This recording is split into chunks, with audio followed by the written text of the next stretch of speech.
Good afternoon, everybody. Yesterday, before votes were tallied, I shot a video that some of you may have seen in which I said to the American people, regardless of which side you were on in the election, regardless of whether your candidate won or lost, the sun would come up in the morning. And that is one bit of prognosticating that actually came true. The sun is up. And I know everybody had a long night. I did as well. I had a chance to talk to President-elect Trump last night, about 3:30 in the morning, I think it was, to congratulate him on winning the election. And I had a chance to invite him to come to the White House tomorrow to talk about making sure that there is a successful transition between our presidencies. Now, it is no secret that the President-elect and I have some pretty significant differences. But remember, 8 years ago, President Bush and I had some pretty significant differences. But President Bush's team could not have been more professional or more gracious in making sure we had a smooth transition so that we could hit the ground running.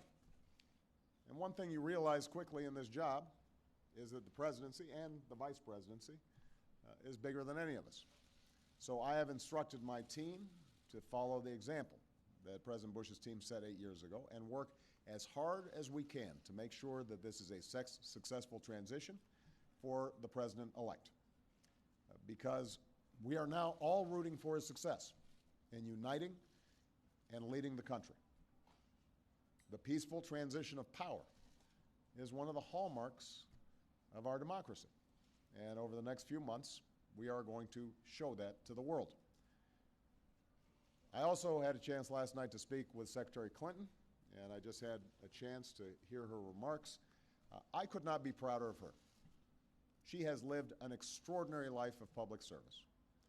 She was a great First Lady. She was an outstanding senator for the state of New York, and she could not have been a better Secretary of State. I'm proud of her. A lot of Americans look up to her. Her candidacy and nomination was historic and sends a message to our daughters all across the country that they can achieve at the highest levels of politics. And I'm absolutely confident that she and President Clinton will continue to do great work for people here in the United States and all around the world. Now, everybody is sad when their side loses an election. But the day after, we have to remember that we're actually all on one team. This is an intramural scrimmage. We're not Democrats first. We're not Republicans first. We are Americans first. We're patriots first. We all want what's best for this country. That's what I heard in Mr. Trump's remarks last night. That's what I heard when I spoke to him directly, and I was heartened by that. That's what the country needs. A sense of unity, a sense of inclusion, a respect for our institutions, our way of life, rule of law, and a respect for each other. I hope that he maintains that spirit throughout this transition, and I certainly hope that's how his presidency has a chance to begin. I also told my team today to keep their heads up, because the remarkable work that they have done day in, day out, often without a lot of fanfare, often with a lot of attention, work in agencies, work in obscure areas of policy that make government run better and make it more responsive and make it more efficient and make it more service-friendly so that it's actually helping more people. That remarkable work has left the next president with a stronger, better country than the one that existed 8 years ago. So win or lose in this election, that was always our mission. That was our mission from day one. And everyone on my team should be extraordinarily proud of everything that they have done. And so should all the Americans that I've had a chance to meet all across this country, who do the hard work of building on that progress every single day.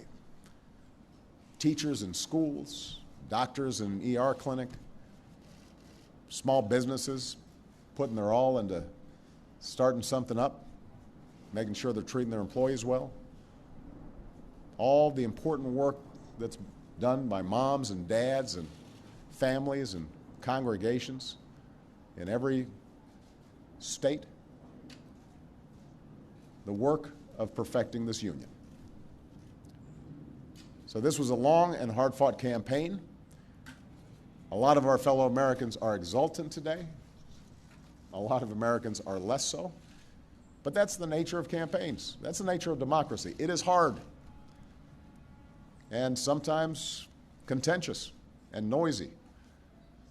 And it's not always inspiring.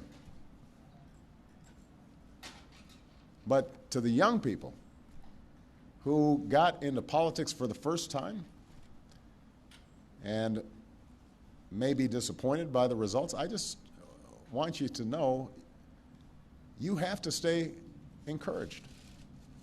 Don't get cynical. Don't ever think you can't make a difference.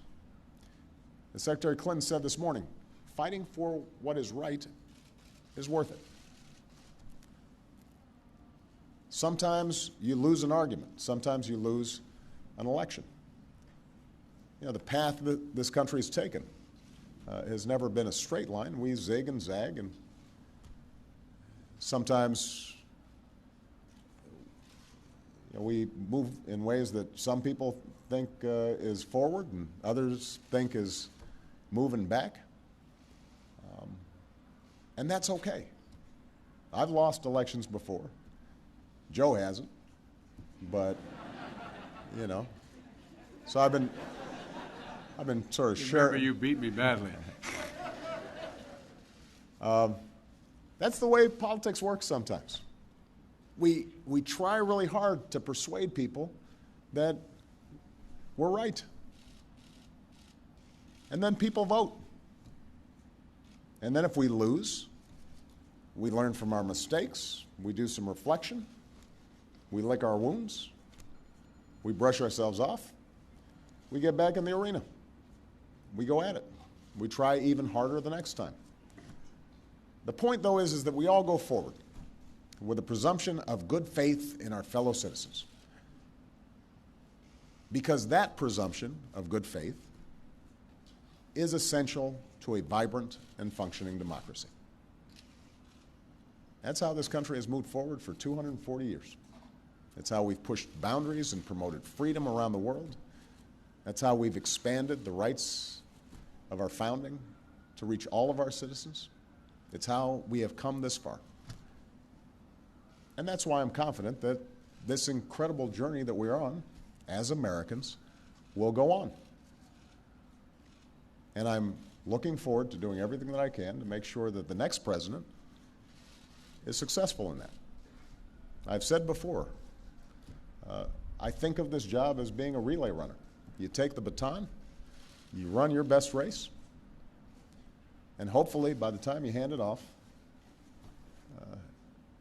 you're a little further ahead. You've made a little progress. And I can say that we've done that, and I want to make sure that handoff is well executed because ultimately we're all on the same team. All right? Thank you very much, everybody.